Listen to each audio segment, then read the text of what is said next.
Hello friends, welcome to unlock G S academy. चलिए start करते हैं अक्टूबर मंथ का 7 सेशन, जिसमें हम न्यूज़पेपर के एग्जाम ओरिएंटेड इंपॉर्टेंट न्यूज़ को मल्टीपल चॉइस क्वेश्चन के थ्रू कवर करते हैं। तो चलिए देख लेते हैं आज हम कौन से टॉपिक कवर करने वाले हैं। प्रीवियस 34 टॉपिक हम प्रीवियस 6 सेशन में कवर करा चुके हैं, जिसका लिंक आपको डिस्क्रिप्शन में मिल जाएगा।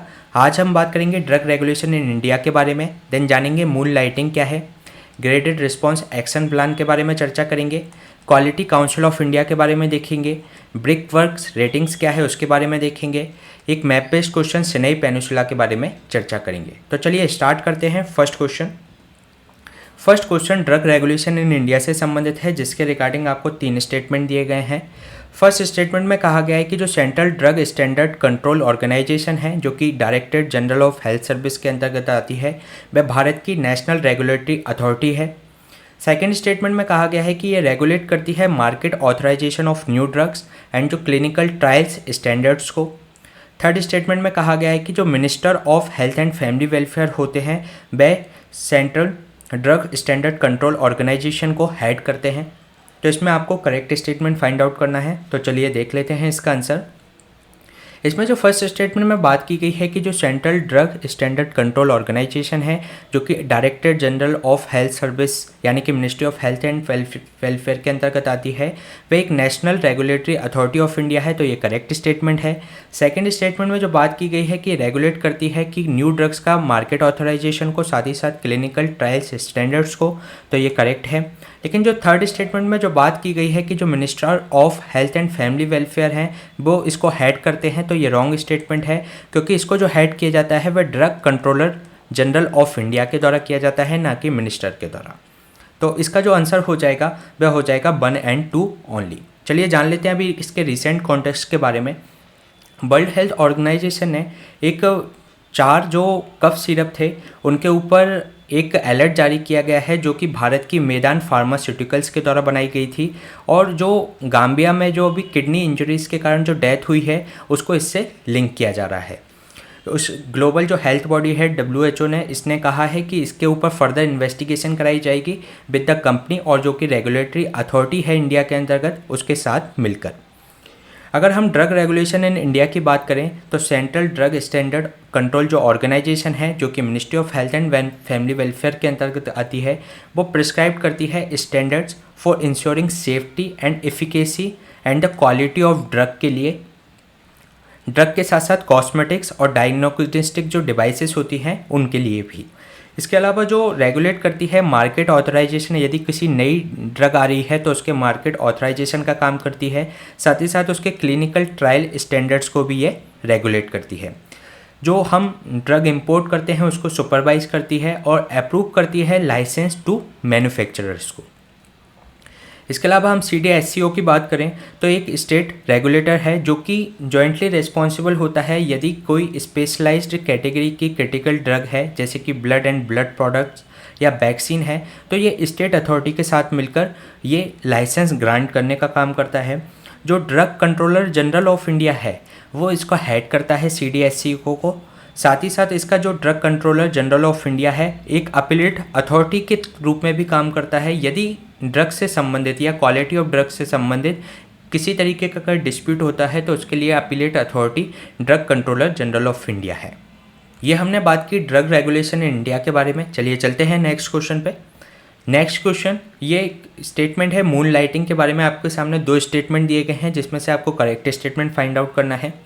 फर्स्ट स्टेटमेंट में कहा गया है कि मून लाइटिंग है वह रेफर करता है कि जिसमें एम्प्लॉय वर्क कर सकता है जिसका वह एम्प्लॉय है उससे अदर किसी एंटिटीज़ में या किसी कंपनी में।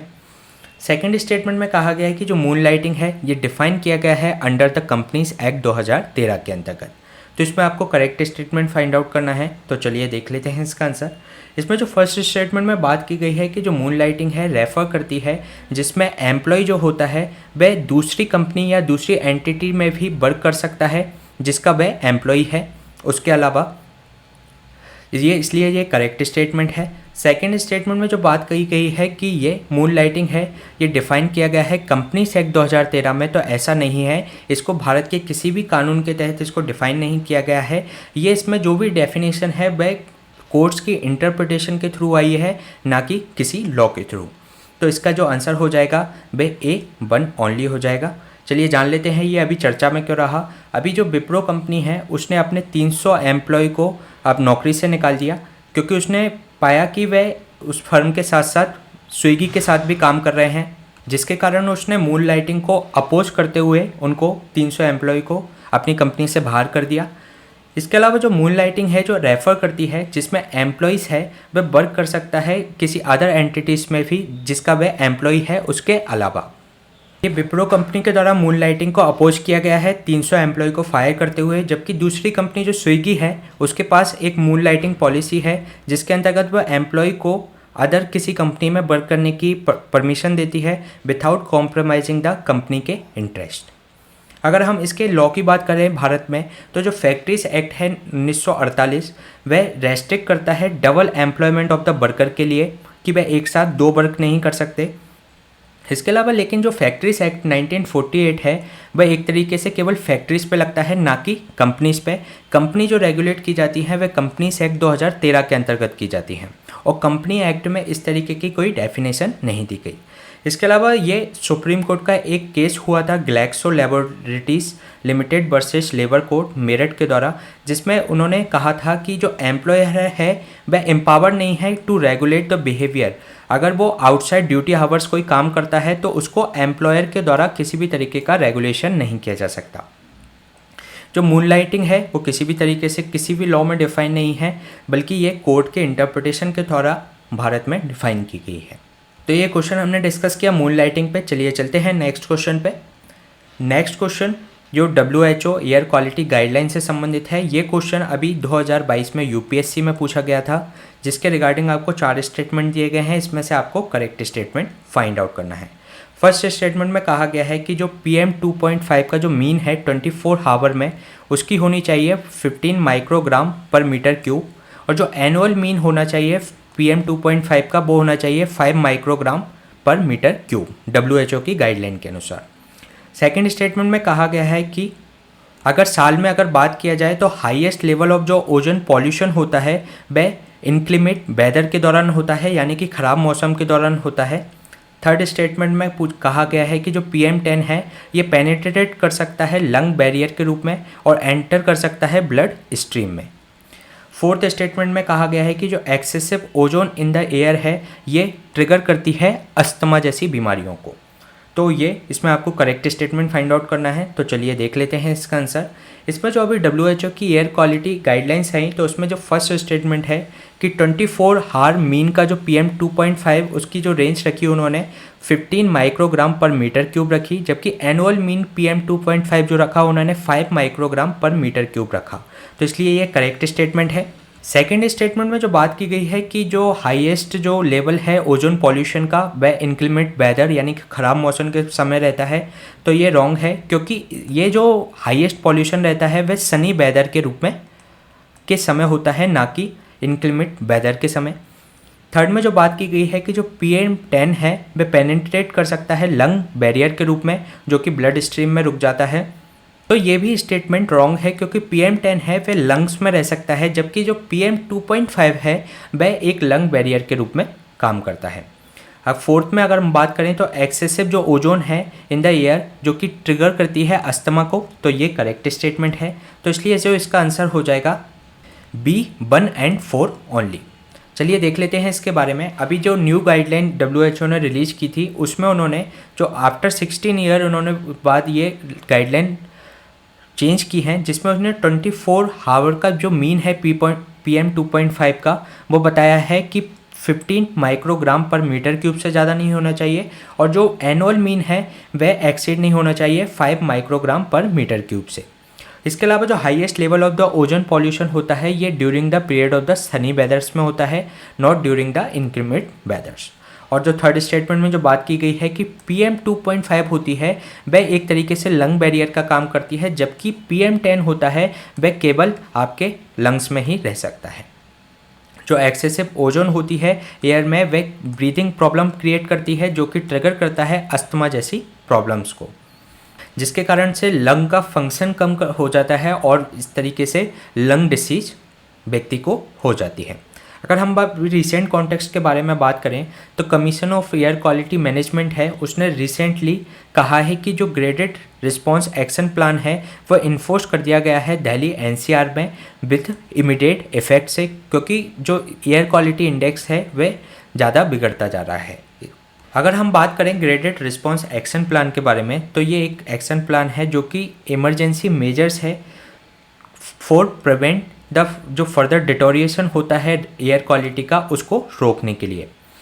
इसमें 4 स्टेजेस होते हैं जिसमें moderate to poor, very poor, severe and severe to और इमरजेंसी। तो इस तरीके से 4 कैटेगरी में इसको डिफ़ाइन किया जाता है और हर चारों कैटेगरी में अलग अलग इनिशिएटिव डिफ़ाइन किए गए हैं कि इस तरीके की कैटेगरी होगी तो गवर्नमेंट को किस तरीके का एक्शन लेना है। यदि हम बात करें ग्रेडेड रिस्पांस एक्शन प्लान की तो ये जो प्लान है ये सबमिट किया गया था सीपीसीबी के द्वारा 2016 में, उसी के आधार पर इसको तैयार किया गया है। और ग्रेडेड रिस्पांस एक्शन प्लान को जो फर्स्ट नोटिफाई किया गया था जनवरी 2017 में ministry of environment and forest climate change के द्वारा इसको नोटिफाई किया गया था।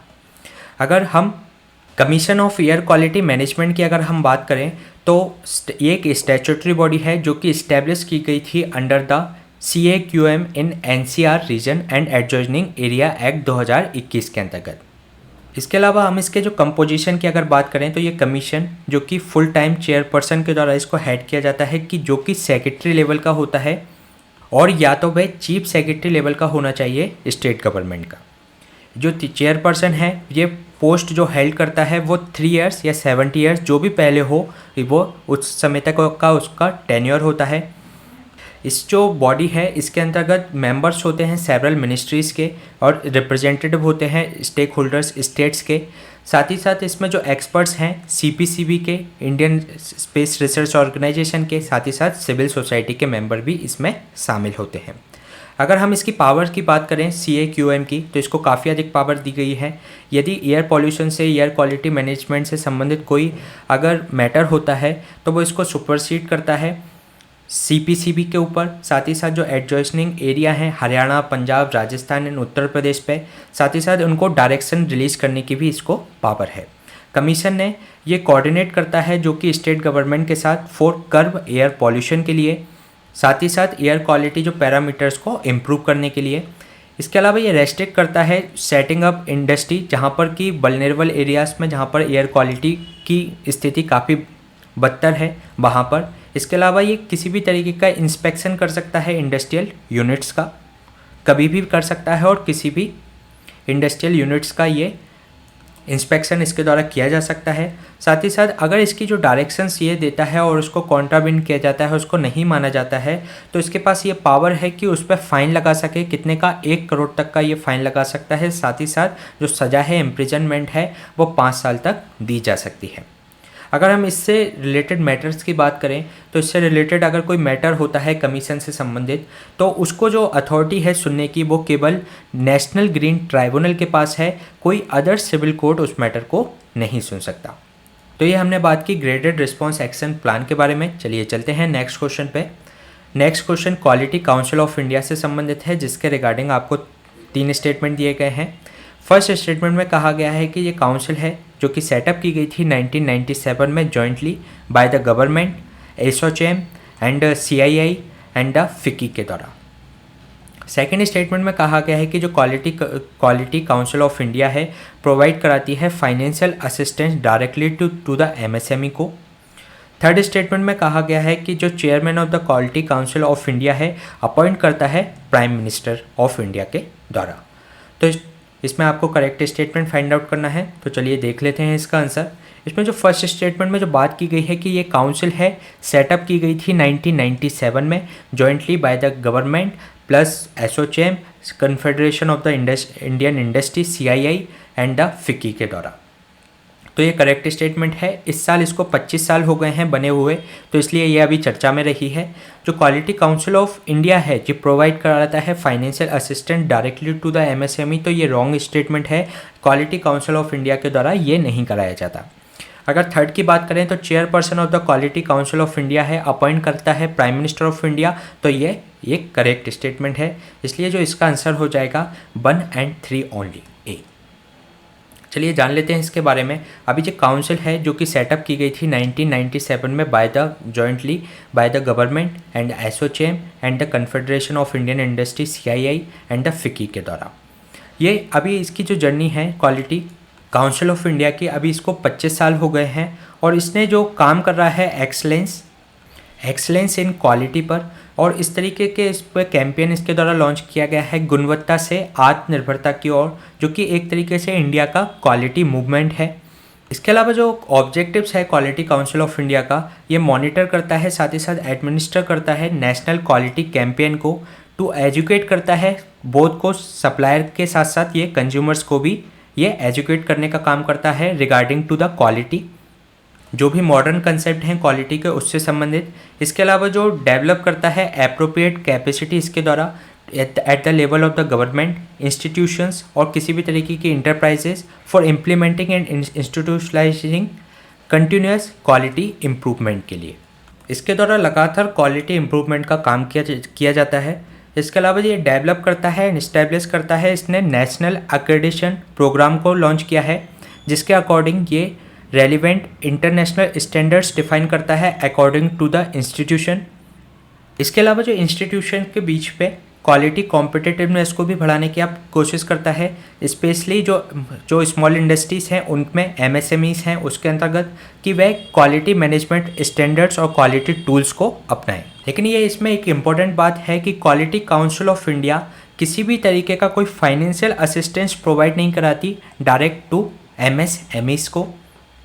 जो क्वालिटी और काउंसिल ऑफ इंडिया है ये एक्रेडिटेशन प्रोग्राम भी चलाती है थ्रू इट्स बोर्ड। तो उसके बोर्ड कौन से हैं? National accreditation board of certification bodies and national accreditation board for education and training के द्वारा। इसके अगर हम चेयरमैन की बात करें तो क्वालिटी काउंसिल ऑफ इंडिया का जो चेयरमैन है अपॉइंट किया जाता है प्राइम मिनिस्टर ऑफ इंडिया के द्वारा। ये इंपॉर्टेंट फैक्ट है। साथ ही साथ इसमें यह भी इंपॉर्टेंट है कि क्वालिटी काउंसिल ऑफ इंडिया किसी भी तरीके का फाइनेंशियल असिस्टेंस डायरेक्ट MSME को प्रोवाइड नहीं कराता। तो ये हमने बात की क्वालिटी काउंसिल ऑफ इंडिया के बारे में। चलिए चलते हैं नेक्स्ट क्वेश्चन पे। नेक्स्ट क्वेश्चन ये क्रेडिट एजेंसी से संबंधित है। ये क्वेश्चन भी अभी UPSC 2022 में पूछा गया था। अभी जो ब्रिकवर्क रेटिंग चर्चा में है उसके रिगार्डिंग हम इस क्वेश्चन को सॉल्व करेंगे। ये इसमें आपके सामने 3 स्टेटमेंट दिए गए हैं। फर्स्ट स्टेटमेंट में कहा गया है कि इन इंडिया जो क्रेडिट रेटिंग एजेंसी है रेगुलेट की जाती है रिजर्व बैंक ऑफ इंडिया के द्वारा। सेकेंड स्टेटमेंट में कहा गया है कि जो रेटिंग एजेंसी है पॉपुलरली नोन एज ICRA जो कि पब्लिक लिमिटेड कंपनी है।